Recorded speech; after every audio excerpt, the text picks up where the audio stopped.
You know, there's a certain unspoken agreement you make when you step into a stranger's car. Especially now, with ride-sharing apps, it's supposed to be a convenience, a modern luxury. But that luxury comes with a heavy dose of trust. Trust that the person behind the wheel has your best interests, or at least your destination, in mind. I learned the hard way that sometimes that trust is misplaced. It was a Friday night, late after a long week at the office. All I wanted was my bed. I'd ordered a Lyft, the usual, and waited for my ride. A black sedan pulled up, the kind that looks sleek and unassuming, the perfect vessel for blending into the night. The driver, a guy I'll call Mark, looked ordinary enough. Mid-30s, balding slightly, a tired but polite smile. I confirmed my name, confirmed his, and settled into the back seat, ready to zone out. The first few minutes were unremarkable. The usual city streets, the comforting glow of streetlights blurring past. I had my headphones in, but not playing anything, just wanting some quiet. I watched the GPS on my phone, a habit born of wanting to make sure I wasn't being taken for a literal ride. Everything looked normal, until it didn't. We were supposed to turn left onto Elm Street, a main thoroughfare that would lead us directly to my neighborhood. Instead, Mark went straight.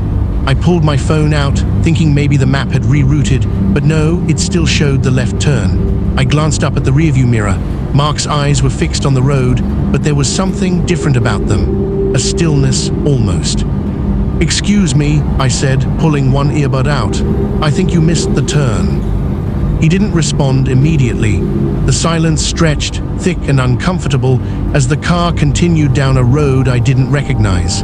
It was darker here, the streetlights more spaced out, the houses fewer and farther between. "Sir," I tried again, my voice a little firmer, a tremor starting to build in my chest. He finally spoke, his voice low, almost a murmur, "Just taking a shortcut." A shortcut? This wasn't a shortcut. This was the opposite direction of my home, leading into a part of town I knew was mostly industrial, deserted at this hour. My heart started to pound. The instinct to rationalize, to tell myself it was just a mistake, a misunderstanding, was warring with a primal fear that was screaming at me.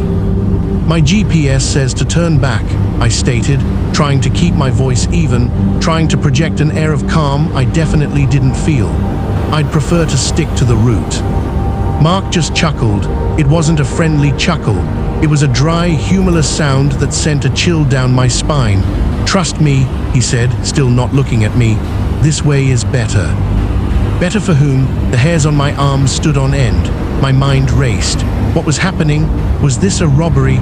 Was it something worse? I fumbled for my phone, my fingers shaking slightly as I tried to open the Lyft app again to see if there was a way to report an issue in real time, to call for help.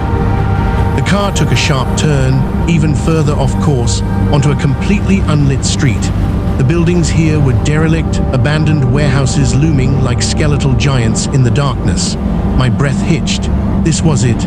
This was where whatever was going to happen would happen. "Stop the car," I demanded, my voice cracking, all pretense of calm gone.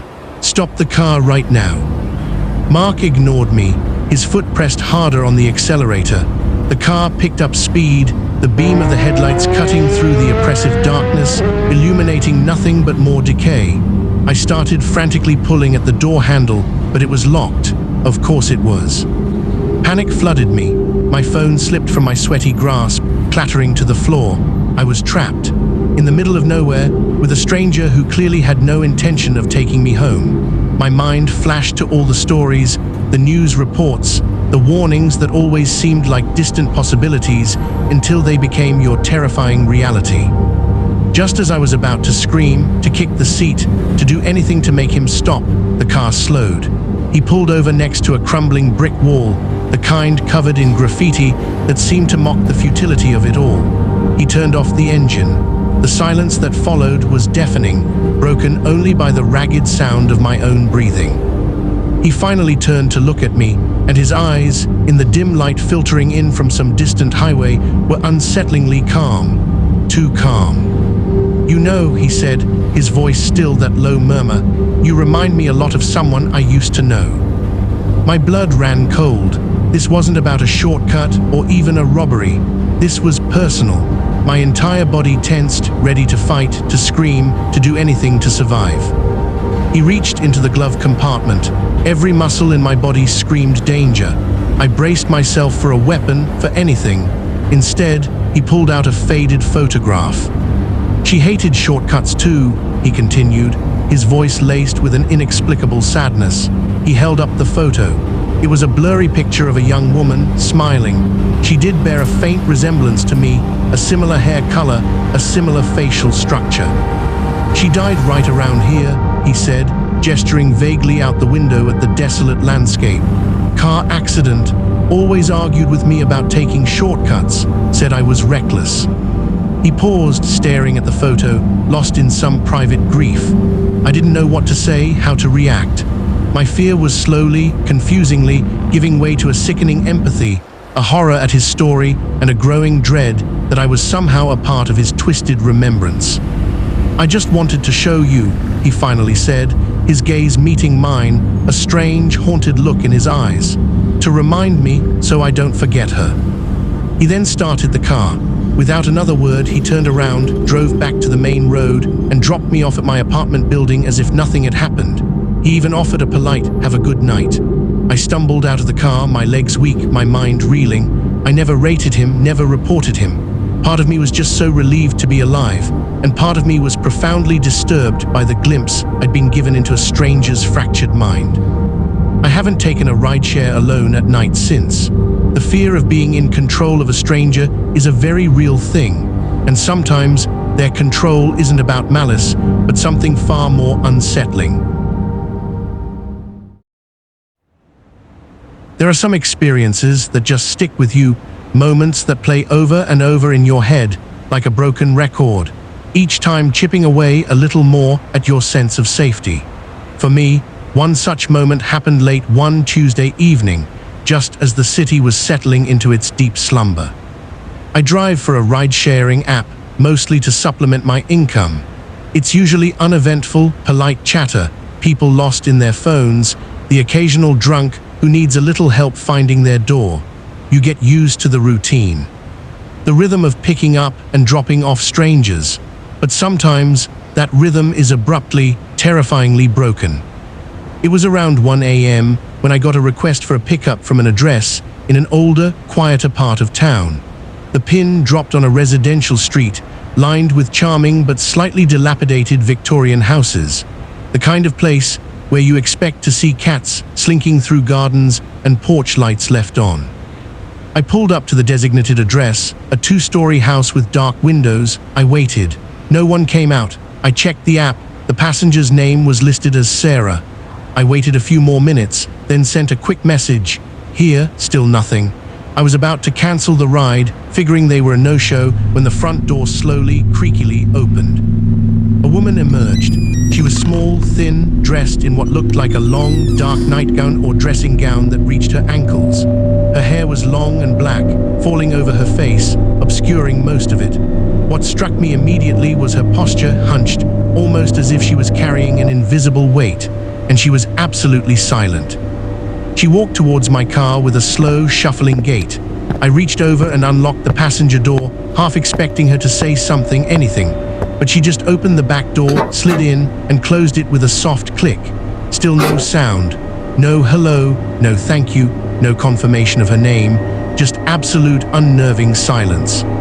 I turned to look at her in the rearview mirror, trying to catch her eye, to make some kind of human connection. Her head was bowed, her hair still obscuring her face. It was impossible to make out her features.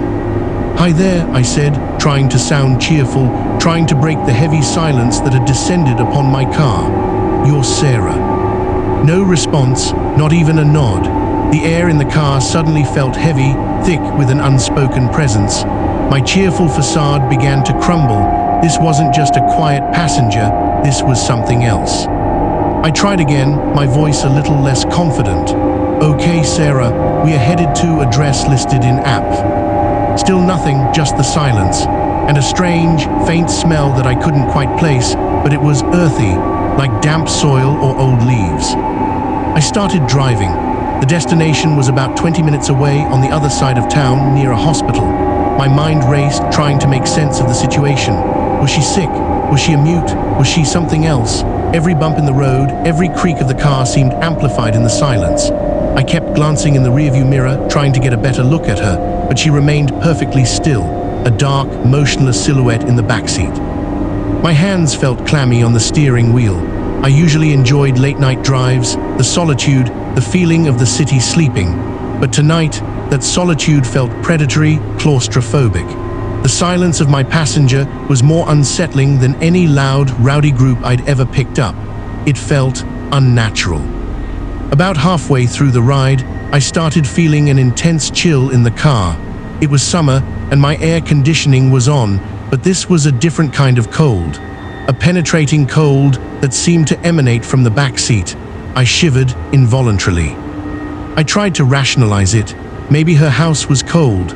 Maybe she had a fever. But the rationalizations felt thin, flimsy, unable to stand up against the growing dread in my gut. I started to drive a little faster, wanting this ride to be over. As we neared the hospital, the feeling in the car intensified. The cold deepened, and that earthy smell became stronger, almost overwhelming. I could feel the hairs on the back of my neck standing up. I was truly, deeply scared. I pulled up to the emergency room entrance, the bright lights of the hospital a welcome sight. I put the car in park and turned off the engine. "Okay, Sarah," I said, my voice barely a whisper. "We're here." I glanced in the rearview mirror one last time.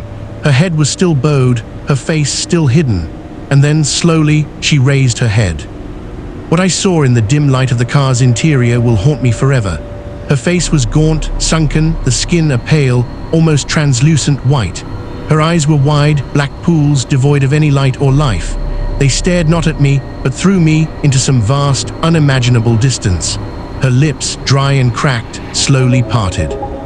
And from her throat came not a sound, but a whisper of what could only be described as a sigh, a long, drawn-out exhalation that seemed to carry the weight of centuries. Then, just as quickly as she had raised her head, she lowered it again, her face once more obscured by her hair. My blood ran cold. This wasn't a sick person, this wasn't a mute, this was something else, something not alive. I fumbled with the central locking, my hands shaking so badly I could barely press the button. The doors unlocked with a click. She didn't move. You can get out now," I stammered, my voice trembling. Slowly, deliberately, she opened the back door. She stepped out, her movements still slow and shuffling. She closed the door gently. She didn't look back. She just continued her slow, deliberate walk towards the entrance of the emergency room, melting into the shadows of the building, and then she was gone. I sat there for a full minute, frozen, trying to process what had just happened. The cold lingered in the car, and that earthy smell was still there, a phantom scent. I started the car, my heart pounding a frantic rhythm against my ribs. I looked at the app. The ride was complete. 5 stars from Sarah. I drove straight home, the silence in my empty car now far more terrifying than any noise. I never picked up a passenger again after dark. And every time I drive past that hospital, I can still feel that chilling presence, that profound, unnatural silence. The fear of a stranger in control is one thing, but the fear of a passenger who isn't quite a stranger and isn't quite alive is a fear that burrows deep into your soul and refuses to leave. There's a particular kind of dread that sets in when you realize you're not just dealing with a random weirdo, but someone who seems to have singled you out. That's the story I'm about to tell you. It started as a routine night, the kind of night where you're just trying to make a few extra bucks, and it ended with me looking over my shoulder for months. I was driving for Uber late on a Saturday. The bars were letting out, and the streets were chaotic with revelers. I got a ping for a pickup from a popular downtown club. The passenger's name was Kyle. When I pulled up, I saw him immediately. He was leaning against a lamppost, a tall, slender guy in his late 20s, early 30s, wearing a sharp suit that looked a little too formal for a club. He had slicked-back dark hair and an intense gaze. He looked less like he'd been partying and more like he'd just stepped out of a high-stakes poker game. He got into the front seat without a word, which was unusual. Most people at that hour are either overly chatty or completely passed out. He just sat there, staring straight ahead. "Hey there, Kyle," I said, trying to be friendly.